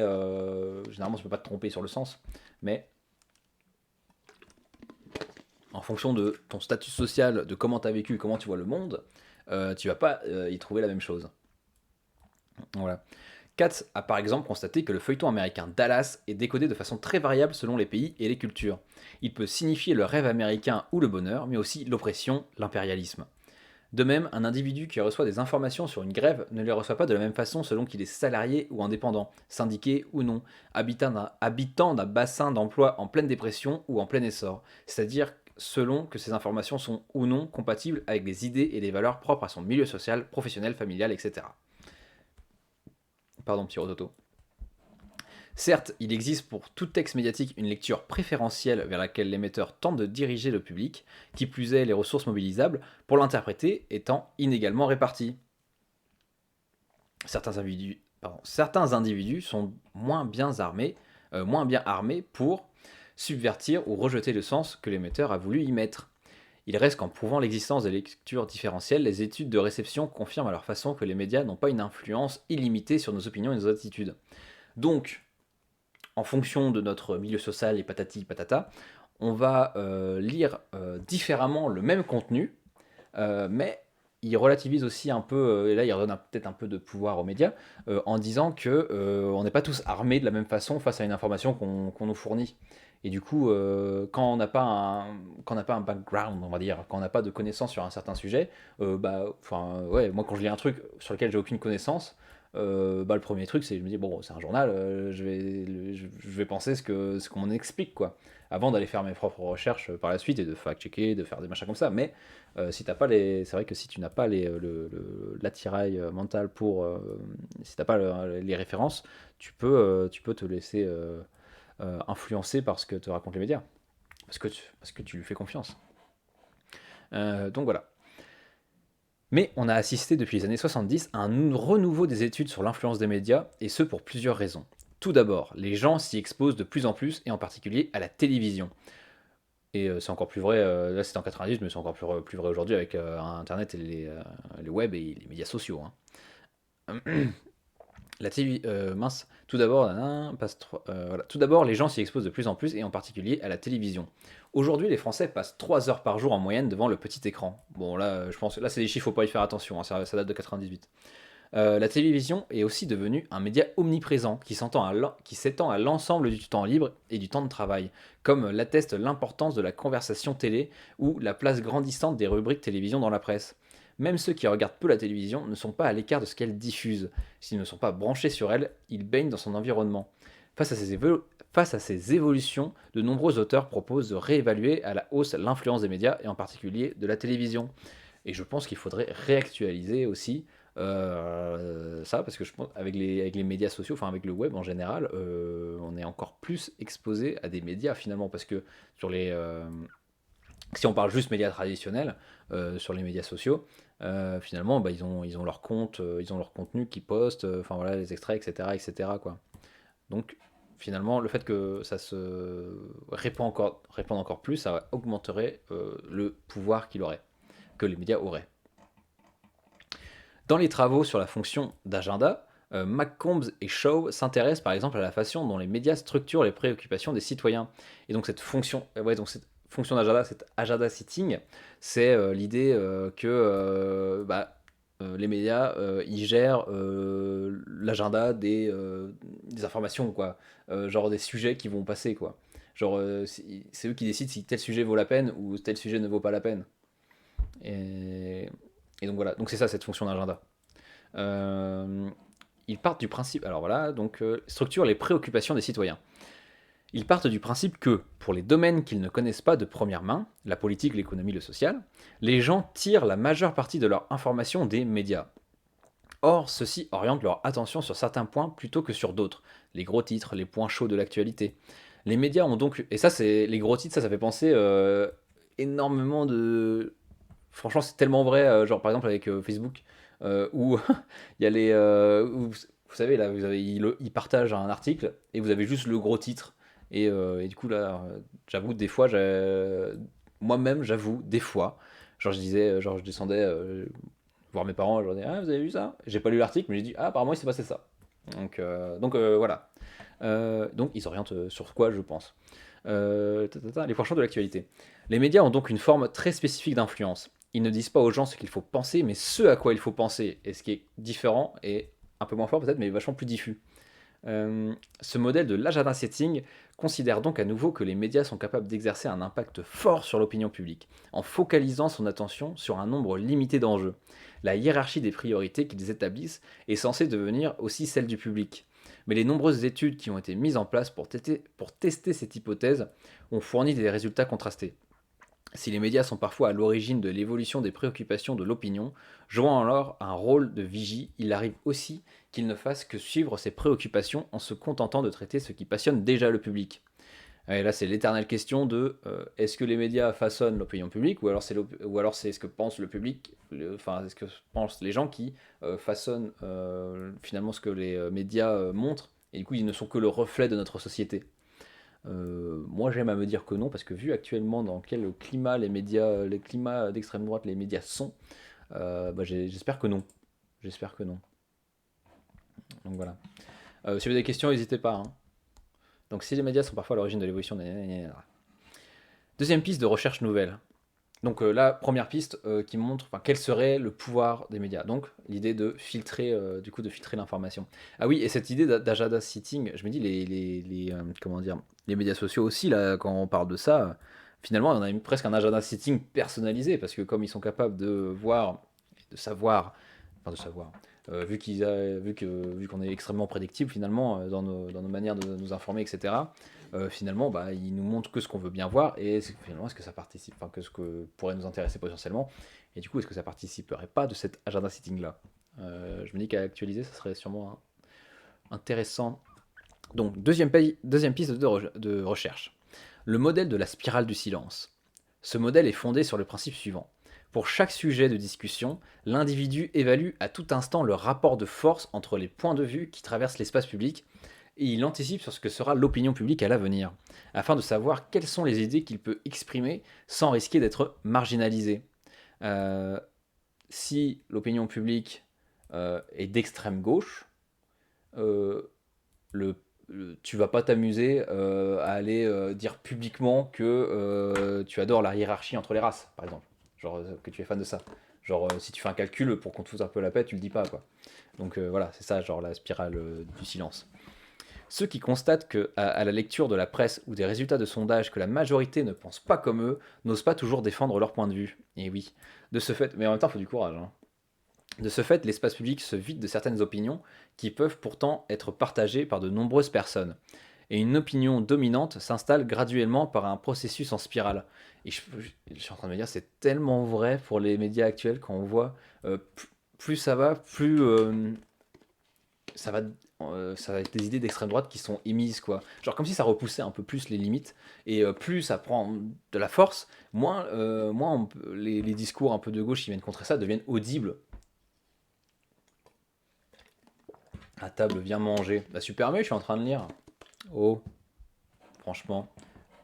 À moins que tu veuilles tout finir. Au pire, mangez tout, hein, je viendrai payer moins un coup à boire. Voilà.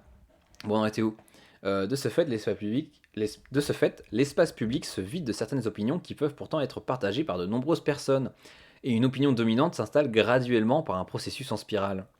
Selon ce modèle, les médias ont ainsi le pouvoir de dicter aux gens non pas ce qu'il faut penser, piqûre hypodermique, ou ce à quoi il faut penser, mais ce qu'il ne faut pas penser. Et oui. En dépit des questions posées par ce modèle, quid de l'inversion des mouvements d'opinion? Pourquoi certains individus sont-ils capables de résister à la pression de la majorité? Il est implicitement utilisé par ceux qui dénoncent le poids des sondages au cours des campagnes électorales. Pour certains, en effet, la publication des sondages dans les médias tend à mettre sous pression ceux qui constatent que la majorité n'est pas de leur avis. Dans le but d'éviter l'isolement, ils ont tendance à rejoindre le camp majoritaire et à voler au secours de la victoire. Effet effet machin, si vous arrivez à lire. Machin. Ou à moins à terre une opinion qu'ils savent dissidente. Mais cette analyse n'explique pas pourquoi certains candidats ont fini par perdre une élection que les sondages leur promettaient. Édouard Balladur en 95. Et je crois qu'il y a d'autres exemples récents, mais là j'ai pas en tête. Ma culture politique est pas assez étoffée pour ça. La publication des sondages peut activer chez certains une tendance au suivisme ou au grégarisme, mais elle peut aussi entraîner chez d'autres des stratégies fort complexes, comme le vote utile ou le vote en faveur d'un candidat marginal, mais sympathique, effet underdog. Bref, les effets des sondages sont les effets des sondages sont plus complexes qu'on aurait tendance à le penser à partir du modèle de la spirale du silence. Et voilà. Donc, plus une opinion devient dominante à un certain endroit, donc dans les médias, plus ça devient dur d'en parler, et plus tu vas avoir tendance à cacher que... Genre, c'est vrai que penser à contre-courant, c'est jamais facile. Hein. C'est vrai qu'il y a un... Bon, après, grégarisme, je sais pas trop, mais c'est vrai que c'est jamais très évident de s'imposer contre la masse, quoi. Enfin, genre, quand il y a 20 personnes et que tu es tout seul à penser ce que tu penses, va te défendre, franchement. Enfin bon, bref. Toujours dans les années 70, d'autres courants de recherche s'intéressent à de nouvelles formes d'influence. Jusque-là, les chercheurs avaient défini l'influence comme la capacité d'un message à faire penser ou à faire telle ou telle chose. Il s'agissait donc d'un impact direct, mesurable et à court terme. Schéma stimulus-réponse. Mais pour influencer un individu, on n'a pas forcément besoin de matraquer un message. Il est plus facile et plus efficace de contrôler le nombre et la qualité des informations qu'il reçoit et sur lesquelles il se fonde pour penser et agir au quotidien. Médias sociaux, médias sociaux. Les médias ont en ce sens une influence très grande. S'ils sont une fenêtre sur le monde, on ne voit à travers cette fenêtre qu'une infime partie du paysage. Ils mettent en lumière certaines parties du monde, des idées, des personnages, des événements, mais ils en occultent d'autres. De ce fait, ils contribuent à construire la réalité dans laquelle évoluent les gens, et cela peut avoir des effets idéologiques très puissants. Et oui, et ça a été théorisé par, je sais plus comment il s'appelle, mais bon, ouais, c'est l'idée de bulle de filtre sur les médias sociaux. Genre, plus ça va plus ça va, plus on est exposé finalement qu'à un certain type qu'à un certain type d'informations, punaise, excusez-moi, je cherche mes mots, qu'à un certain type d'informations qui vont finalement, et on va finalement avoir une appréhension du monde qu'à travers ces informations-là, et ce qui finalement rétrécit très fortement notre vision, et en fonction de la vision du monde qu'on a, et ben forcément ça induit des comportements, parce que je me comporte pas de la même façon en fonction de la manière dont je perçois le monde. Donc voilà, idéologique très puissant. Le 26 janvier 1991, par exemple, en pleine guerre du Golfe, CBS consacre 8 secondes à un rassemblement de 50 000 pacifistes et de 13 secondes à... Bon bref, nana, dans les deux cas, par le simple choix qu'il opère entre les événements à couvrir et indépendamment des commentaires positifs ou négatifs qui accompagnent ces reportages, le journal télévisé tend à donner l'image d'une Amérique virile en valorisant un certain type de contenu et pas un autre. D'autres mécanismes interviennent, c'est presque fini. D'autres mécanismes interviennent dans ce processus de construction de la réalité. Les médias contribuent ainsi à fixer pour les enjeux dont ils se saisissent un cadre d'interprétation. Or, ce cadre n'est jamais neutre, il avantage toujours l'un des camps en présence. Par exemple, il est fréquent de voir les tenants de l'antiracisme se laisser entraîner dans une querelle de chiffres autour du nombre d'immigrés. Est-ce que ça a changé aujourd'hui? Je sais pas trop. Ce faisant, non, même maintenant, on leur pose pas des chiffres, maintenant on leur dit juste que c'est des complices du péril islamiste. Bref.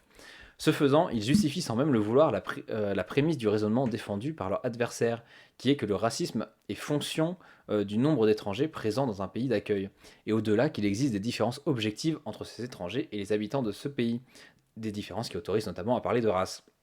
Et dans ce type de débat, il est très difficile de sortir du cadre de référence imposé par l'adversaire, surtout si ce cadre est repris sans distance par les médias, qui renforcent ainsi son aspect naturel, évident, de bon sens. Oui, en gros, c'est genre, en fonction de comment je cadre mon sujet, euh, tu vois, l'antiracisme, l'antiracisme, s'il est forcé de faire une bataille de chiffres avec le raciste, et ben le raciste a déjà gagné parce qu'il est sur son terrain là. Il est sur son terrain, alors que si on peut l'amener sur des trucs, il aura peut-être sur d'autres terrains. Là, j'ai pas des trucs en tête, mais sur un autre, si tu cadres d'une manière différente, il va pas être à son aise. Genre, il va pas être comme dans son petit précaré, et du coup, ça sera avantage à l'antiraciste. Donc voilà. Donc pour de nombreux enjeux, le débat ne se joue pas sur la valeur des arguments avancés par les camps en présence, mais sur la manière dont le problème est envisagé, formaté au préalable, notamment dans les médias. Le choix que les journalistes font de certains mots, de certaines métaphores, guerre à la drogue, suggère au public la meilleure façon d'aborder un sujet. Oui, parce qu'en fonction des mots que tu utilises, en plus de ça, tu charries tout un imaginaire derrière, donc tout un imaginaire qui peut être négatif ou positif, etc. Euh, donc voilà. Il contribue à façonner l'arrière-plan à partir duquel les événements et les discours qui parsèment l'actualité sont appréhendés par le public, et donc à orienter son jugement sans pourtant qu'il soit enjoint explicitement d'adopter un comportement ou une opinion. D'autre part, les médias sont prompts à reprendre et à amplifier les stéréotypes qui circulent à propos de certains groupes, en particulier les stéréotypes négatifs. Bien des études ont montré que les groupes marginaux, les drogués et les squatteurs, ou simplement extérieurs à l'establishment, les syndicalistes, les grévistes, sont souvent dénigrés dans les médias. Leur mise à l'index médiatique peut renforcer l'assentiment du public aux normes sociales dominantes, que l'on présente comme étant en danger. Les médias produisent aussi un effet symbolique puissant quand ils reprennent et légitiment des représentations discriminantes, par exemple en associant, même sous couvert de comique, le juif à l'avarice ou le maghrébin à la délinquance. Oui, je pose des questions, moi je trouve ça extrêmement clair. Affirmer que les médias Affirmer que les médias contribuent à construire la réalité, c'est donc adopter une conception de l'influence beaucoup plus extensive et plus diffuse. Genre, c'est peut-être affiner un peu le grain quand on dit que les médias contrôlent l'opinion publique, quoi, que les médias font l'opinion publique. Là, comme on vient de voir depuis tout à l'heure, c'est genre, on voit bien que c'est pas vrai, quoi, en somme. Et que les gens, ils ont quand même, en fonction du background que tu as, en fonction de ta culture, en fonction de ton statut social, etc., finalement, tu vas appréhender les choses de manière différente. Mais ils ont quand même du pouvoir, donc agenda sitting, la manière de cadrer le sujet aussi. Non, non, non, non, non. J'en étais où? On a vu enfin apparaître quelques nouvelles pistes de recherche.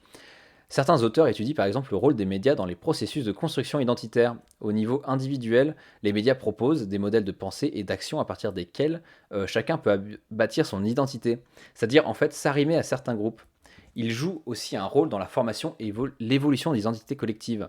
Chaque groupe social, les régionalistes, les gays, les blacks, les retraités, essaie de prendre d'assaut les médias pour y imposer son langage, ses symboles, sa musique, ses vêtements, afin de construire et de défendre son identité, de lutter pour être toléré, puis reconnu et éventuellement valorisé au sein de l'espace public. Donc, tentative de genre prise de contrôle de la dialectique, genre d'imposer leurs termes en fait pour qu'on les considère de manière pour cadrer de manière différente. Et en plus de ça, si tu y es, ben, genre être reconnu par les médias, quoi, par les gens qui sont là, pour être accepté dans la société finalement. Et il y avait une théorie qui était assez intéressante, j'avais vu ça en cours de sociologie. C'est genre quand tu veux te faire, légitimer, si tu veux être légitime auprès des médias, ou en tout cas auprès de la société, que tu sois plus en marge, mais que tu sois bien ancré en elle, soit, tu as deux manières de le voir, soit bravo, tu as réussi à obtenir des droits, etc. Et maintenant tu fais partie de la société comme tout le monde et tu fais plus partie des marges. Soit, deuxième option, tu t'es fait aliéner par la société que tu dénonçais finalement pour ta mise au banc de celle dernière. Et du coup, tu vas toi-même commencer à faire, genre, à stigmatiser certaines personnes. Enfin bon, bref, voilà. Tu participes d'une société qui marginalise certains groupes sociaux, quoi. Et du coup, c'est pas forcément mieux là-dessus. Donc, d'autres auteurs étudient la façon dont les médias contribuent à la formation et à l'entretien du lien social, à l'intérieur de la famille, dans les réseaux de relations, Boulier, et dans le corps social. Attendez, j'ai du mal à comprendre là. D'autres auteurs, je suis un peu fatigué aussi, hein. D'autres auteurs étudient la façon dont les médias contribuent à la formation et à l'entretien du lien social à l'intérieur de la famille. Ah voilà, dans les réseaux de relations. Regarder la télévision, c'est voir avec d'autres, c'est partager leurs centres d'intérêt, leurs valeurs, leurs plaisirs, leur indignation. Et là, c'est pas pareil avec Netflix, etc., hein. Finalement, en regardant les mêmes contenus, ben, ça fait des sujets de discussion tout simplement avec d'autres personnes et on crée des liens finalement. Donc finalement, ça crée du lien entre les gens. Genre même si c'est minimal, tu vois, genre on regarde la même chose, mais ça crée du lien, ça peut créer une discussion. Quand on parle de télévision, c'est le fait de se retrouver dans le salon, quoi. Dans le salon avec tes parents, voilà. Vous partagez, vous avez une base commune pour discuter, pour faire du lien. Non, non, non. Le journal télévisé, en particulier, permet à tous ceux qui le suivent de partager un fond commun d'informations, voilà. Et il participe sur le long terme à la construction d'une histoire et d'une mémoire commune, scandée par des images. La lente apparition à l'écran de François Mitterrand le 10 mai 1981, par des slogans « La France a peur ». Euh, donc pour finir, quels enseignements peut-on en définitive tirer de 50 ans de recherche sur l'influence des médias? Ils peuvent, semble-t-il, être résumés en une formule à bien des égards décevante. Les médias n'ont pas un pouvoir aussi important que certains le croient et le craignent. Avec l'apparition des médias de masse et en particulier de la télévision, l'idée que les médias peuvent faire croire ou faire faire n'importe quoi à n'importe qui s'est très vite répandue, et elle a même été théorisée par de nombreux auteurs. L'histoire de la sociologie des médias peut être lue en grande partie comme une mise en cause de ce postulat initial. Les messages des médias sont filtrés par les leaders d'opinion, leur impact varie selon les attentes des individus et selon la façon dont ils les reçoivent. En ce sens, les médias ne sont influents que pour certains publics, dans certaines circonstances et sous certaines conditions. Ça fait beaucoup de certaines, hein. Par contre, il existe des formes d'influence plus diffuses et plus efficientes. Effet d'agenda, phénomène de grégarisme, contribution à la construction de la réalité et à certaines formes de lien social. Le diagnostic selon lequel les médias sont tout puissants est à l'évidence un fantasme. Mais ce n'est donc pas une raison pour céder à l'angélisme journalistique selon lequel les médias ne sont que le miroir du monde. Trois petits points final. Et ben voilà. Je sais pas comment vous l'avez trouvé. Est-ce que j'ai pas perdu tout le monde en cours de route? Ah, non, il y a quelqu'un qui est arrivé. Fit, salut Fit. Euh, donc voilà pour cet article. Donc, je me disais en cette période de campagne électorale et finalement de rôle primordial des médias là-dedans, c'était pas plus mal d'aller un peu contre genre une certaine doxa, comme on peut dire, genre comme quoi les gens peuvent gober n'importe quoi. C'est pas vrai. Les gens, en fonction de là d'où ils viennent, ils n'ont pas les mêmes approches, etc. Enfin bon, bref, comme ça a été expliqué plus haut. Il y a tout un tas de trucs qui font que finalement l'information elle est toujours captée de manière différente, etc. Bon bref. Mais en même temps, les médias, faut pas être naïf non plus.